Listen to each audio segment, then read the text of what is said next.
Nessa análise de hoje eu trouxe, como sempre, 2 temas diferentes, então todos os dias, de segunda a sexta, 2 vídeos por dia e cada um dos vídeos com 2 temas cada.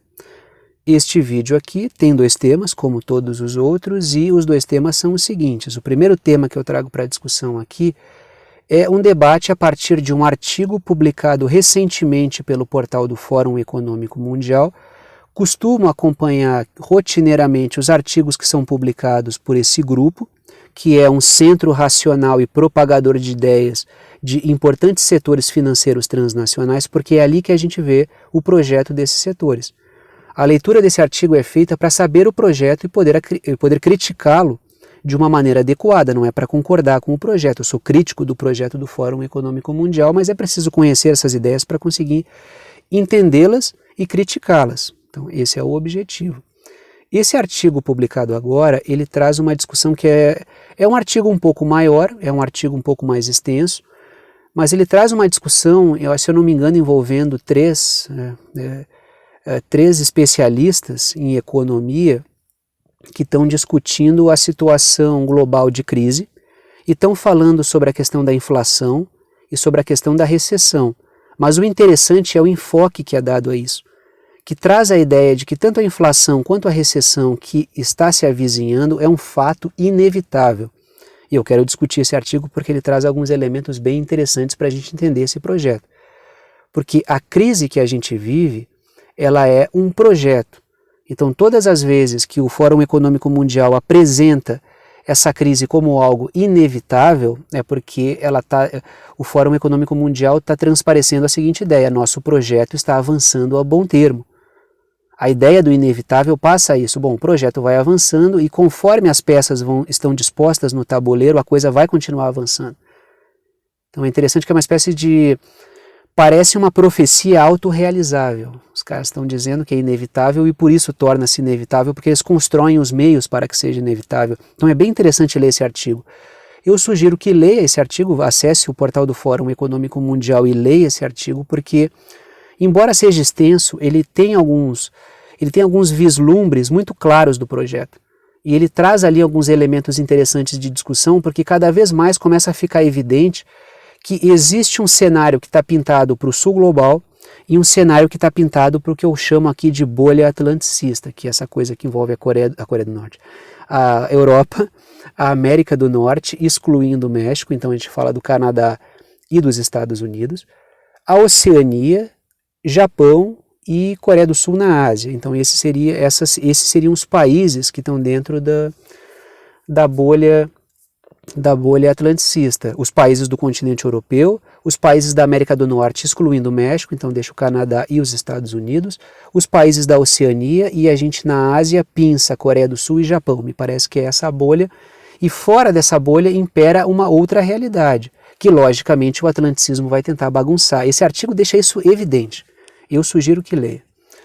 O outro assunto que eu vou discutir aqui são novidades, mais notícias do avanço da tensão entre China e Taiwan, que envolve diretamente os Estados Unidos. Então é um outro tema que eu discuto bastante aqui no canal.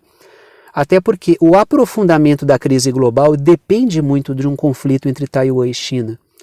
Porque se a gente teve durante a pandemia e por causa do advento dos lockdowns uma quebra da cadeia de suprimentos, a gente teve um aprofundamento disso por causa do conflito na Ucrânia e das sanções contra a Rússia. Então, se ocorrer um conflito entre China e Taiwan e a China for sancionada, a gente vai ter um aprofundamento ainda maior desse processo. Então, o projeto, me parece, nada me tira da cabeça que gerar um conflito entre China e Taiwan e sancionar a China é parte fundamental do projeto do Grande Reinício, o projeto do Great Reset do Fórum Econômico Mundial. Porque isso abre possibilidades para uma reformatação mais profunda, tentando excluir a China, ou pelo menos não excluir a China, mas fazer com que países atlanticistas rompam as suas relações com a China. Então isso promove uma quebra acentuada na cadeia de suprimentos, com um discurso de crítica à guerra gerada pela China, assim como isso acontece com a Rússia no caso da Ucrânia.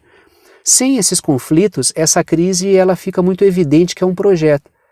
Agora, quando essa crise ela é coberta por um fato bélico, uma guerra, um fato geopolítico de maior envergadura, existe uma narrativa que serve como uma cortina de fumaça, que é um tema que eu também discuti na outra análise de hoje, até porque os temas se entrelaçam muito por causa da forma como eu abordo aqui as coisas. Como sempre, trago as minhas anotações, em torno das minhas anotações eu vou desenvolvendo os meus raciocínios, começo discutindo essa questão do Fórum Econômico Mundial e depois a gente fala um pouquinho da China e de Taiwan.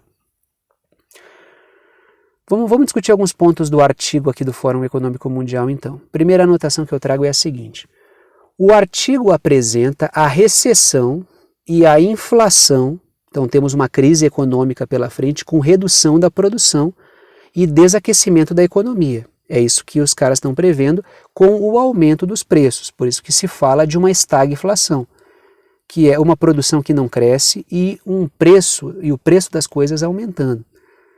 Então, o artigo apresenta a recessão e a inflação como fatos inevitáveis. E ali o artigo ele coloca a coisa como se fosse natural. A gente sabe que os interesses financeiros têm um controle praticamente completo dos bancos centrais, uma influência direta sobre os bancos centrais, sobre a forma como os bancos centrais agem. Até por isso a proposta de que os bancos centrais dos países sejam autônomos. Mas essa autonomia do Banco Central não é para fazer as melhores políticas, é para que os bancos centrais se tornem órgãos transnacionais dentro dos países, retirando do controle da soberania dos países o controle sobre as suas políticas econômicas.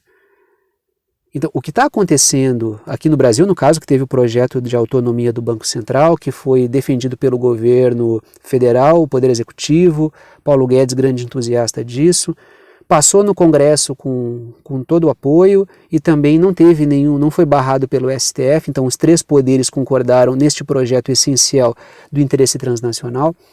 A ideia de que os bancos centrais sejam cada vez menos organismos que agem em prol do interesse soberano das nações, e sim pelo interesse transnacional. Sabendo disso, desse comportamento dos bancos centrais, o artigo coloca a coisa como se ela acontecesse naturalmente. Ele coloca assim, olha, é natural que num ambiente de inflação, e o atual ambiente de inflação tem as suas justificativas que não serão resolvidas por alta de juros, é natural que os bancos centrais atuem aumentando os juros para tentar desaquecer a economia. Só que esse remédio que está sendo ministrado é um remédio errado, é um remédio para uma outra doença. Então isso não vai resolver o problema e vai produzir outro. Então, isso é uma discussão que eu estou fazendo aqui, não sou economista, sou geógrafo de formação, mas a gente tem que pisar em ovos e falar um pouquinho de economia. O artigo traz essa ideia de que os bancos centrais naturalmente vão aumentar os juros para tentar combater a inflação, e diz que isso é uma espécie de comportamento padrão dos bancos centrais, e que isso naturalmente vai produzir uma recessão, que é algo que eu tenho discutido aqui faz tempo, faz meses que eu estou discutindo isso aqui no canal, que é um comportamento padrão que vai levar a gente a uma recessão, que é uma recessão induzida de maneira proposital por uma alta de juros, promovendo um comportamento que não resolve o problema que é a raiz da inflação. E aí o artigo também entra na natureza da inflação. Então parece assim, que é uma coisa que a gente está discutindo sempre aqui no canal. Eu estou discutindo faz tempo isso aqui. E quanto mais o processo avança, mais ele tende a mostrar, a se delinear. Então estamos no caminho certo. Aquilo que temos discutido aqui nos últimos meses, estou há mais de ano discutindo, desde que eu comecei o canal faz 2 anos, eu estou discutindo o processo do Great Reset aqui. Segundo ponto que eu trago do artigo. Ideias que o artigo traz e a gente vai discutir elas. Existem gargalos na cadeia de suprimentos e, em boa medida, o aumento do preço de tudo está relacionado a esses gargalos na cadeia de suprimentos. As cadeias de suprimentos diz respeito às relações comerciais entre os países, a forma como o sistema tem, de funcionar como uma espécie de engrenagem. Quando tu começa a quebrar as cadeias de suprimentos, esse país vende isso para o outro, que vende aquilo para o outro, que abastece aquela indústria do outro, que a matéria-prima vem daqui, é elaborada ali, vai para lá, então tu tem uma economia globalizada. Essas conexões entre os diferentes países são as cadeias de suprimentos. Quando tu começa a romper essa cadeia de suprimentos, tu gera um problema em todas as engrenagens e todo o sistema global começa a ficar disfuncional. Então o artigo cita isso claramente, que existe um problema de alta dos preços por causa da produção de uma quebra na cadeia de suprimentos. Só que tem uma coisa importante, parte considerável dessa quebra na cadeia de suprimentos é uma decisão política, é um projeto que está sendo levado a cabo. As sanções contra a Rússia fazem parte de um projeto político e geopolítico. Então, as sanções contra a Rússia foram produzidas, foram implementadas para produzir a crise. Então, o artigo passa como se fosse algo natural, quando esse algo é produzido. Não à toa, o Fórum Econômico Mundial apoia a continuidade do conflito na Ucrânia, apoia o governo Zelensky. Os artigos do Fórum Econômico Mundial e do Atlantic Council, que é um centro de estudos da OTAN, andam para o mesmo lado. Que é o quê? Existe uma crise por causa do conflito na Ucrânia e das sanções contra a Rússia. Então vamos capitalizar sobre essa crise para produzir uma reformatação do sistema econômico para aumentar os monopólios. Então existe um projeto que está sendo levado a cabo aí.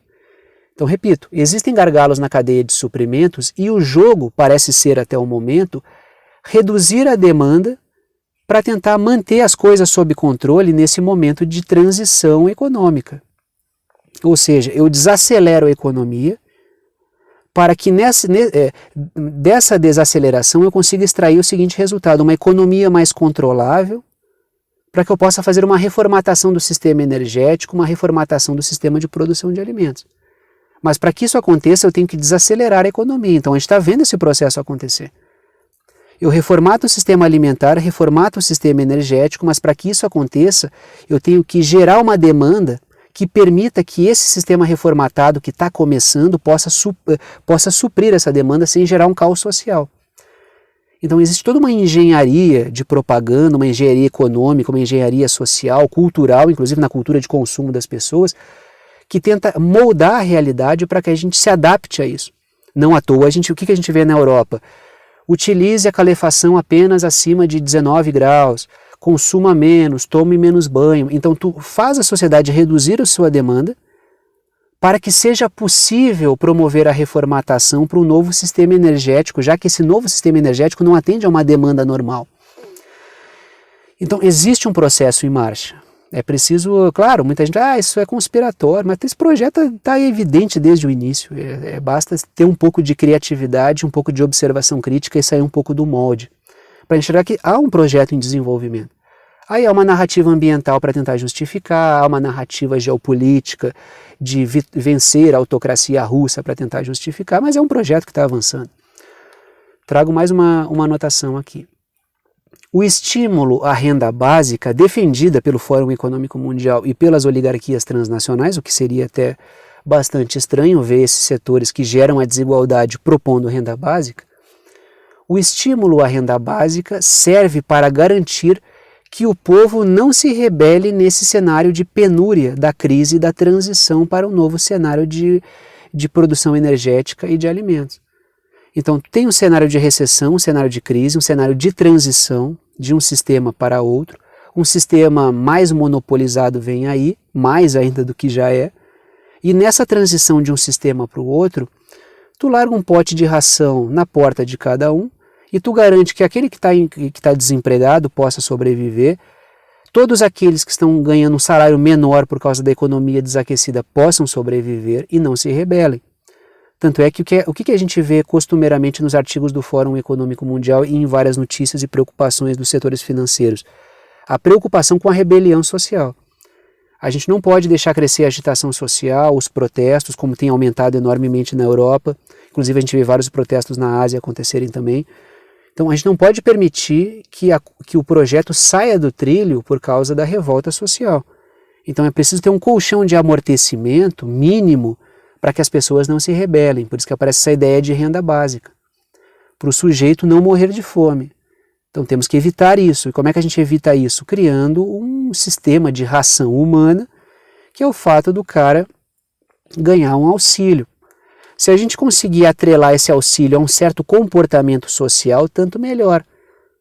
Então existe toda uma engenharia aí, um sistema de cadastramento, então existe uma engenharia sendo arquitetada aí, porque os caras estão preparando a sociedade para passar por um momento de penúria, e esse momento está cada vez mais evidente. Muito mais na Europa, mas o sul global, se ele não tiver um projeto soberano em cada país e uma unidade entre os países para se defenderem disso, evidentemente vai chegar nos países periféricos. E vai chegar não, né? De certa forma a gente já vê essa crise chegando, mas o que é interessante é ver a Europa, onde a população tinha um padrão de vida mais qualificado, passando por uma situação de penúria. O que revela que o projeto é realmente radical. O artigo apresenta a Europa como o centro de uma grande crise produtiva. E essa crise produtiva é uma crise que está destruindo o sistema produtivo europeu e está fazendo com que a Europa esteja cada vez mais subjugada aos Estados Unidos. Não à toa a gente vê esse projeto de crise na Europa e de insatisfação das pessoas através de artigos que o Fórum Econômico Mundial produz aos montes sobre saúde mental. Como tratar os problemas de saúde mental. O Fórum Econômico Mundial está sempre falando sobre isso. Aí a gente pensa, os mesmos caras que produzem boa parte dos problemas que estressam as pessoas, que produzem a desigualdade, que produzem a destruição da natureza, que produzem crises que desempregam pessoas, que reduzem o salário das pessoas, que deprimem as pessoas, que geram estresse sobre as pessoas preocupadas com saúde mental. Na verdade, existe um projeto aí que é o quê? Que é tratar clinicamente um estresse que tem uma base concreta, econômica e política e social. Então eu gero o problema e medico as pessoas quando elas respondem a esse problema. E fazendo isso eu desvirtuo a discussão da sua origem. A origem do aumento do estresse, da depressão, de todos os dramas que as pessoas vivem, os dramas emocionais, psicológicos, a fragilização dos indivíduos, está ligado à destruição do seu modo de vida, à destruição das suas condições econômicas, à retirada do seu conforto e à destruição do mundo que conheciam. Então isso gera um problema de ampliação da crise na saúde mental. E o que o Fórum Econômico Mundial propõe? Medidas de saúde para resolver. Quando a gente só vai resolver realmente o problema, claro, tem vários motivos para a questão da fragilização da saúde mental, mas a gente vai resolver muito o problema se a gente não permitir que o Great Reset avance, que o grande reinício avance, que esse projeto de destruição e aumento do monopolismo avance. Então os caras fazem um projeto que eles produzem o problema e aparecem com uma suposta solução. Trago mais um ponto aqui. As perspectivas para o sul global, econômicas, parecem muito mais favoráveis do que no norte global, ou nos países centrais, ou na bolha atlanticista. Então a gente observa o seguinte, existe uma tendência hoje para 2022 e 2023 do sul global, os países emergentes terem um crescimento econômico maior do que os países centrais. Então a gente está vendo que esse processo de recessão, inflação e economia que cresce com freio de mão puxado acontecer nos países ditos mais ricos, ou nos países que têm os países atlanticistas. Enquanto os países do sul global, os países emergentes, estão tendo um crescimento econômico maior. Por quê? Porque há um projeto em desenvolvimento de um lado e não há esse projeto avançando rapidamente no sul global. Então a gente tem que observar isso. E outra, de que maneira vão descompassar o sul global? Porque logicamente o atlanticismo nunca vai permitir que uma recessão se instale no seio do sistema econômico financeiro atlanticista, enquanto o sul global cresce. Então, a maneira é como eles vão produzir o caos. Aí a gente entra no outro tema que eu trouxe para a discussão hoje, que é um tema rapidinho, né? Uma discussão, porque eu faço todos os dias aqui também, que é a questão de Taiwan e da China, que para mim é algo central nesse projeto. Primeira notícia que eu trago aqui sobre isso. O presidente de Taiwan, a presidente de Taiwan disse que a guerra não é o caminho mais saudável tanto para a China quanto para Taiwan, mas, e sempre tem um mas que Taiwan está se preparando para qualquer situação, ou melhor, vamos colocar a coisa de uma maneira objetiva, clara e honesta. Taiwan está sendo preparado para ser bucha de canhão do atlanticismo, assim como a Ucrânia foi preparada para ser bucha de canhão do atlanticismo contra a Rússia. Então, o que está acontecendo, tanto é que foi na semana passada ou retrasada, agora não me recordo, que eu fiz um vídeo, uma análise aqui, mais ou menos com o título de que Taiwan está sendo armado até os dentes pelos Estados Unidos. E por que Taiwan está sendo armado até os dentes? Para servir como uma ferramenta para puxar a China para dentro de um conflito. Até porque, se Taiwan promover qualquer iniciativa em direção à sua independência, e sabendo que Taiwan é um território que faz parte da China, mas tem autonomia administrativa, qualquer movimento desse tipo vai ser tomado pela China como uma tentativa separatista, o que automaticamente vai disparar um processo militar chinês contra Taiwan. A partir do momento em que isso acontecer, vai haver um movimento atlanticista para punir a China. E este movimento para punir a China, logicamente, virá através de sanções. E quando essas sanções acontecerem, a gente vai ter um aprofundamento da crise, um aprofundamento da crise global que a gente vive. Então é justamente por isso que o Elon Musk tem falado aí recentemente, tem se pronunciado várias vezes sobre isso, inclusive indo muito na mesma linha do que o Henry Kissinger fala sobre essa questão, que é, vamos tomar cuidado com o rumo das coisas, porque o resultado disso aí não vai ser bom. O Henry Kissinger vai mais pela linha da geopolítica e fala o seguinte, olha, a gente está caminhando a passos largos para uma terceira guerra mundial, temos que evitar isso. E esse cara pode falar com algum conhecimento de causa, porque ele foi um dos arquitetos da aproximação entre China e Estados Unidos lá na década de 70, que distensionou bastante a questão da Guerra Fria. Então ele olha para isso e não vê com bons olhos. Ele é um cara aí ele é um arquivo vivo, o cara tem 100 anos de idade e continua produzindo ideias sobre isso. Eu não concordo com as ideias do Henry Kissinger, mas a gente tem que admitir que o cara entende de geopolítica. Ele está vendo que a coisa não está indo por um bom caminho. O Elon Musk já sente isso através do seu empírico financeiro, porque ele tem interesses na economia chinesa. Então, uma quebra desse tipo não agrada o Elon Musk, porque ele fala, não, vamos tentar distensionar, vamos chegar a uma solução sobre isso, vamos tentar resolver a questão da Ucrânia de uma maneira dialogada, porque isso está levando a uma implosão do sistema econômico tal como ele existe. E tem setores com medo de perder nessa reformatação. Até porque a forma desse projeto é tão agressiva e tão radical que tem vários setores de cúpula financeira que estão temendo esse projeto. Tanto é que existe um desacordo, a gente vê isso pela rede. Tempos atrás eu demonstrei para vocês, quem acompanha o canal sabe que eu estava com um problema até para botar título aqui no canal, por causa dos vídeos sobre o Great Reset. Só que como a coisa não há um consenso, porque tem setores que batem de frente com isso, não existe uma censura total sobre esses temas. Tanto é que existem outras redes alternativas ao YouTube que foram aparecendo e foram crescendo, como é o caso do Rumble, porque, inclusive, que são mantidos por setores financeiros poderosos. Tem a figura do Peter Thiel, que participa lá das reuniões de Bilderberg, que é uma figura ligada à questão das Big Techs, das grandes empresas de tecnologia. Então, como existe um desacerto nesses setores, há um espaço gerado que permite um certo diálogo. Quando esses setores fecham questão, e isso acontece muitas vezes, tem temas que não podem ser discutidos. Então, ainda bem que há esse desacerto, porque senão seria impossível discutir. Então a gente acaba aproveitando as brechas das guerras que acontecem lá no Olimpo econômico. Trago aqui mais uma notícia. Os Estados Unidos tomaram novas medidas tomadas no dia 7 de outubro, para estrangular a tecnologia chinesa, promovendo um novo pacote de sanções que vai atingir a exportação de semicondutores para a China, para tentar reduzir o potencial da inteligência artificial chinesa e dos supercomputadores que a China está desenvolvendo também por causa das guerras tecnológicas.